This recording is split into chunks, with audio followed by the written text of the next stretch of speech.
পাতাগুলো কিন্তু একদম ছোট ছোট এবং ফ্রেশ পাতা, একদম কুচো কুচো করে কেটে নিয়েছি।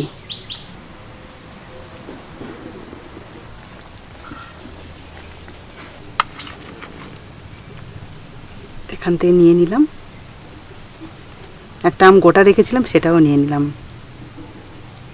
একটু গ্রেভিও নিয়ে নিয়েছি।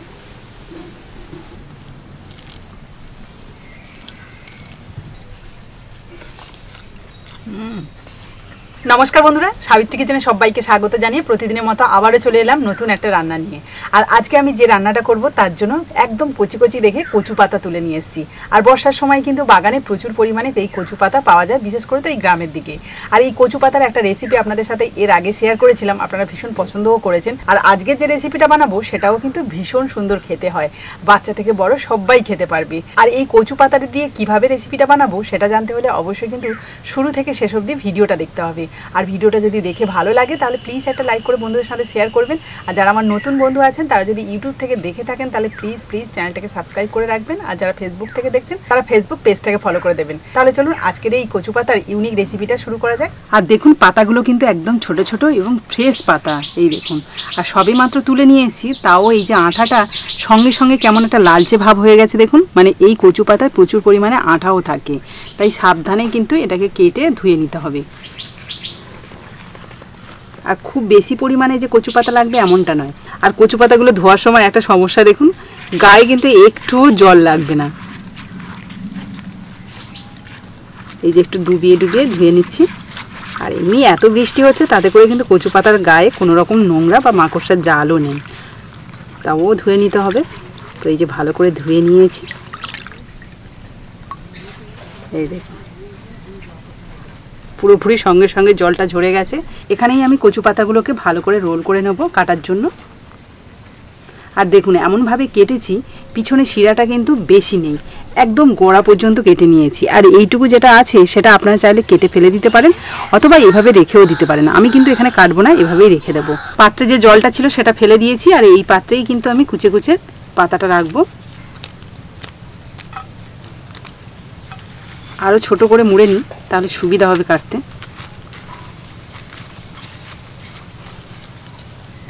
আপনারা চাইলে বঁটি দিয়েও কেটে নিতে পারেন, কিংবা ছুরি দিয়েও কাটতে পারেন, যেটাই যা সুবিধা হবে সেটাতে কেটে নেবেন। আর এই পাতা এত নরম হয় যে খুব চটজলদি এটা কাটা হয়ে যায়, যেভাবেই কাটুন না কেন।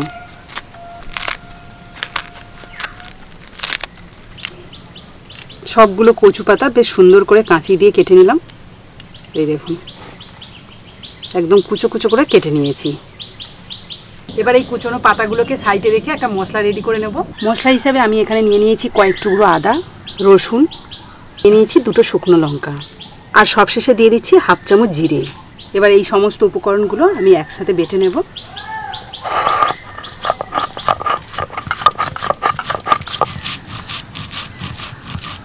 আপনারা এই মশলাগুলোকে একটু মিহি করে বাটতে পারেন, আবার একটু দানা দানাও রাখতে পারেন, কোনো অসুবিধা নেই। তবে আমি এখানে মিডিয়ামই রাখবো।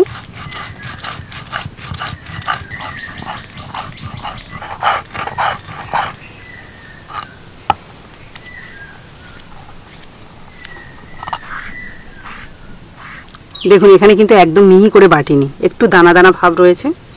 এগুলোকে এবার একটা বাটিতে নিয়ে নিচ্ছি। আজকে রান্নাটা শুরু করার আগে এই রান্নাতে বিশেষ একটা উপকরণ ব্যবহার করব, আর সেটা কিন্তু আমার নিজের হাতে বানানো। এই যে দেখতে পাচ্ছেন আমার হাতে একটা কাঁচের জার রয়েছে, আর তার মধ্যে রয়েছে কিন্তু লম্বা লম্বা পিস করা আম। আর এটা কিন্তু আমের সিজনে, মানে গরমের সময় আমটাকে আমি সংরক্ষণ করে রেখেছি এভাবেই। আর কাঁচা আম সংরক্ষণের ভিডিওটা কিন্তু আমি আমার এই চ্যানেলেই শেয়ার করেছিলাম, আশা করি আপনারা দেখেছেন। আর যদি না দেখে থাকেন অবশ্যই দেখে নেবেন কিভাবে আমি এই কাঁচা আমটা সংরক্ষণ করে রেখেছি। আর এটা কিন্তু এই যে 4 মাস মতো হয়ে গেছে, মানে 3 থেকে 4 মাস তো হয়েছে, একটু কোনো রকম কিন্তু নষ্ট হয়নি। যেমনই আম রেখেছি তেমনই আছে, শুধুমাত্র একদম যে সবুজ কালারের আমটা ছিল সেটা নেই, একটু হলদে ভাব রয়েছে, কিন্তু আমটা একদমই নষ্ট হয়নি। আর এই আম দিয়েই কিন্তু আজকের আমি এই কচু পাতাটা রান্না করব। দারুণ লাগবে কিন্তু খেতে। বিশেষ করে তো কচু পাতা অনেক সময় গালে লাগার ভয় থাকে, সেটা কিন্তু এই আমটা ব্যবহার করলে কোনো রকম ভয় থাকবে না। চলুন এখান থেকে আমি 2 টুকরো আম বের করে নিই। এই দেখুন আমটা যেমনভাবে রাখা ঠিক তেমনভাবেই রয়েছে। আরও 1 টুকরো নিয়ে নিলাম। আমি এখানে 3 টুকরো বের করে রাখছি, আর বাকিটা একইভাবে ঢাকা দিয়ে রেখে দেবো। চলুন এবারে কেটে রাখা কচু পাতার মধ্যে কিছু উপকরণ মিশিয়ে নিই। প্রথমে দিয়ে দিচ্ছি একটা মিডিয়াম চামচে 2 চামচ বেসন, স্বাদ মতো নুন, হাফ চামচ হলুদ গুঁড়ো, হাফ চামচ আমচুর পাউডার, এটাও কিন্তু আমার নিজের হাতে বানানো, অল্প একটু পেঁয়াজ কুচি, আর যে মশলাটা বেটেছিলাম তার থেকে আমি হাফ চামচ মতো এর মধ্যে দিয়ে দিচ্ছি। সমস্ত উপকরণগুলো কেটে রাখা কচু পাতার সঙ্গে ভালো করে মিশিয়ে নেব। প্রথমে কোনোভাবে জল দেওয়ার চেষ্টা করব না, কারণ এর থেকে যে জলটা বেরোবে তাতেই একটু মাখানোর চেষ্টা করব। এই দেখুন পাতাগুলো বেশ দেখতে ভালো লাগছে, মানে বেসন এর সাথে মিশে গিয়ে কালারটা দারুণ এসছে। দেখেই বোঝা যাচ্ছে যে একটু জল লাগবে, তাই এর মধ্যে আমি মশলা ধোয়া মানে শিল ধোয়া জলটা ব্যবহার করব।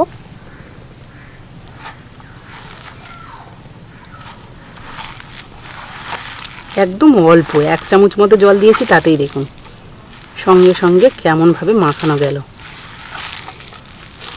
আজকের রান্নায় কিন্তু আরও একটা স্পেশাল জিনিস আছে, সেটা হলো এই কচু পাতাটাকে আমি 2 রকমভাবে রান্নায় ব্যবহার করব। একটা সরাসরি গ্রেভির মধ্যে আমি এই কচু পাতাটা ব্যবহার করব, আর একটা একটু ভেজে নিয়ে তারপর ব্যবহার করব। তবে আপনারা দুটো দেখে যেটা ভালো লাগবে সেটা ব্যবহার করতে পারবেন। এই দেখুন ভালো করে মেখে নিয়েছি, এবার আমি ভাগ করে নিচ্ছি, মানে অর্ধেকটা ভাজার জন্য আর অর্ধেকটা এমনি রাখার জন্য। এই যে এবার এই কচু পাতাগুলো ভাজার জন্য আমি উনুনটা ধরিয়ে নিয়েছি, বসিয়ে দিচ্ছি একটা কড়াই। ভাজার জন্য কড়াইতে দিয়ে দিচ্ছি কিছুটা তেল। তেল গরম হয়ে গেছে, এবারে এইখান থেকে একটা ভাগ নিয়ে এর থেকে অল্প অল্প করে ভেজে নেব। আমি এইভাবে শেপ দিচ্ছি।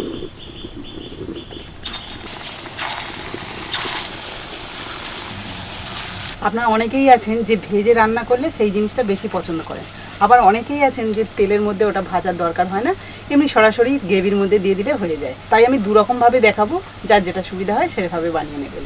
প্রথম দিকে যেগুলো দিয়েছিলাম সেগুলো 1 পিঠ হয়ে গেছে, উল্টে দেব।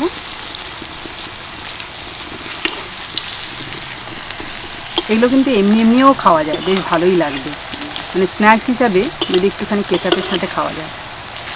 এগুলোকে দেখুন বেশ সুন্দর করে ভেজে নিয়েছি, এবার তুলে নিচ্ছি একটা পাত্রে।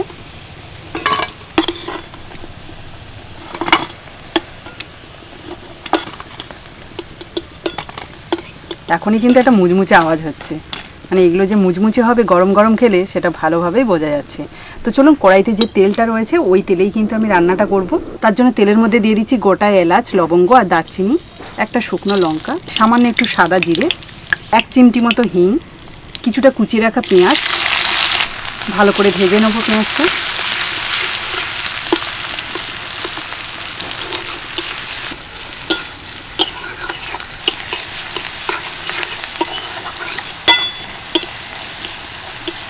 পেঁয়াজটাকে বেশ লাল লাল করে ভেজে নিয়েছি, এবার বেটে রাখা মশলাটা দিয়ে দেবো। এর সাথে দিয়ে দিচ্ছি হাফ চামচ মতো হলুদ গুঁড়ো, 1 চামচ মতো কাশ্মীরি লঙ্কার গুঁড়ো, আর দিয়ে দিচ্ছি স্বাদ মতো নুন। এবার অল্প একটু মশলার জল দিয়ে দেবো। মশলা কষানোর সময় অল্প একটু জল দিলে কিন্তু মশলাটা খুব ভালোভাবে কষানো যায়, কোনো রকম পুড়ে যাওয়ার ভয় থাকে না। বেশ কিছুক্ষণ নেড়ে চেড়ে ভালো করে কষিয়ে নিয়েছি, মশলা থেকে তেলও ছেড়ে দিয়েছে। এবার যে 3 টুকরো আম আমি নিয়ে নিয়েছিলাম সেই আম 3টে দিয়ে দিচ্ছি, ভালো করে নাড়াচাড়া করে নেব।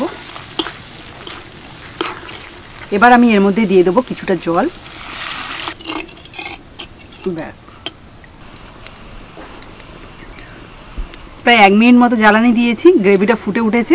এবার কিন্তু আমি যে কচু পাতাগুলো এমনি রেখে দিয়েছিলাম সমস্ত উপকরণ মিশিয়ে, সেগুলোই এইভাবে হাত দিয়ে যেমনভাবে তেলে ভেজেছিলাম ঠিক তেমনভাবে গ্রেভির মধ্যে দিয়ে দেবো।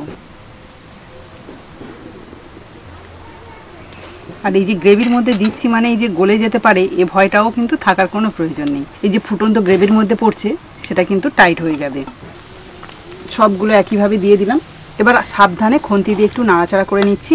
আর যে আমগুলো দিয়েছিলাম সেই আমগুলো কিন্তু ভালোভাবে সিদ্ধ হয়ে গেছে, তাই একটুখানি এই যে খুন্তি দিয়ে নেড়ে চেড়ে নিচ্ছি, মানে ঘেঁটে দিচ্ছি আর কি।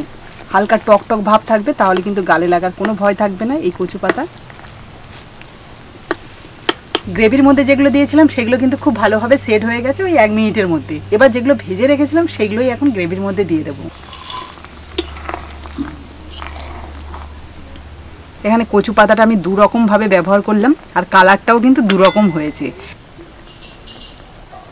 3 থেকে 4 মিনিট মতো লো আঁচে ভালোভাবে ফুটিয়ে নিয়েছি।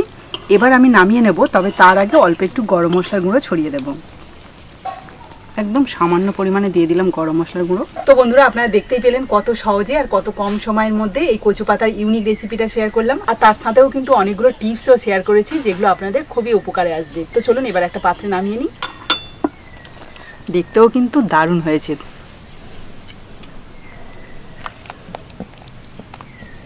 দেখুন, নামানোর পরে দারুণ যেমন দেখতে লাগছে, তেমন সুন্দর একটা গন্ধও বেরোচ্ছে। আশা করছি এটা খেতে দারুণ লাগবে। তো চলুন এর স্বাদ আর গন্ধটা কেমন হয়েছে আপনাদের জানানোর জন্য একটু ভাত দিয়ে খেয়ে বলি। এখান থেকে নিয়ে নিলাম, একটা আমও নেব, একটা আম গোটা রেখেছিলাম সেটাও নিয়ে নিলাম, একটু গ্রেভিও নিয়ে নিয়েছি। এই দেখুন, আমটাও কিন্তু দারুণ সিদ্ধ হয়েছে, এই দেখুন। আর এই যে কচু পাতা যেটা কাঁচা দিয়েছিলাম সেটা কিন্তু এইটা কত সুন্দরভাবে কুক হয়েছে দেখুন। আর যেটা ভাজা দিয়েছিলাম সেটা কিন্তু এটা, এই দেখুন। এটা তো আগে থেকেই ভাজা ছিল। তো ভাত দিয়ে একটু মেখে নিই, একটু শুকনো লঙ্কাও চেপে নিচ্ছি।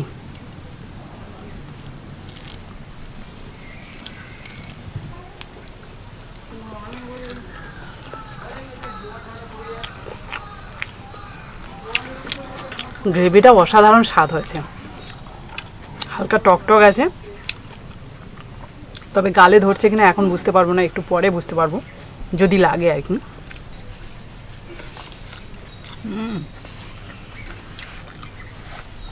সত্যি বলছি বন্ধুরা, গ্রেভির স্বাদটা কিন্তু অসাধারণ, আর এগুলো খেতেও বেশ ভালোই লাগছে। আমি কিন্তু এতক্ষণ খাচ্ছি, একটু গালে ধরছে না। তবে আপনারা কিন্তু যখনই রান্না করবেন একটু টক দেবেন। যদি আম না থাকে, আমার কাছে আম ছিল বলে আম দিয়েছি, আপনাদের কাছে আমচুর পাউডার থাকলে সেটা ব্যবহার করতে পারেন। তাছাড়া যদি নাও থাকে তাহলে কিন্তু একটু তেঁতুলও ব্যবহার করতে পারেন, কারণ একটু টক থাকলে তখন কিন্তু কচু পাতা কোনোভাবেই গালে লাগার ভয় থাকবে না। অনেক সময় হয় বর্ষার সময় কচু পাতা একটু গালে লাগার ভয় থাকে, কিন্তু একটু টক ব্যবহার করলে আর লাগে না। এখানে যে দুরকমভাবে আমি কচু পাতাটা ব্যবহার করছি, ভাজাটাই আমার কাছে বেশি ভালো লেগেছে, সত্যি কথা যেটা। সত্যি এই কচু পাতার ইউনিক রেসিপিটা এত ভালো হয়েছে কি বলবো। আপনারা একবার হলেও বানিয়ে খাবেন, দেখবেন খুবই ভালো লাগবে। আর যে একবার খাবে সে কিন্তু বারবার চেয়ে খেতে চাইবে, এতটাই সুস্বাদু খেতে। আজকের এই রেসিপিটা আমার কিন্তু ভীষণ ভালো লেগেছে। তবে আপনাদের কেমন লেগেছে অবশ্যই কিন্তু কমেন্টে জানাবেন। আর ভালো লাগলে প্লিজ একটা লাইক করে বন্ধুদের সাথে শেয়ার করবেন। তো আজকের মতো টাটা, পরের দিন আসবো আবার একটা নতুন ভিডিও নিয়ে। ততক্ষণে ভালো থাকবেন, সুস্থ থাকবেন।